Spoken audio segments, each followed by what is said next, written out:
سلام، مرحبا بكم في قناتكم بنت الهمة والشان. ان شاء الله تكونوا بخير ومهنيين. وما قبل ما نبداو ما تنسوش الاشتراك في القناة ليصلكم كل ما هو جديد وحصري.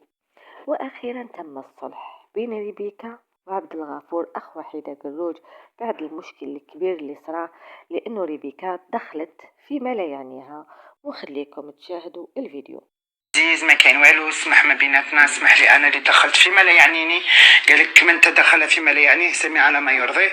انا تبقى وليا غاضتني، جيت نحل فمي قالك واسمح لي باسكو فوالا هدرت في اشياء ما نقولوا لها ريبيكا هذه هي حالة اللي يتسرع ويمشي بمشاعره. والآن خليكم تشاهدوا أخ وحيدة قروج بعد ما سمع اعتذار ريبيكا. هو ثاني اعتذر، شاهدوا الفيديو.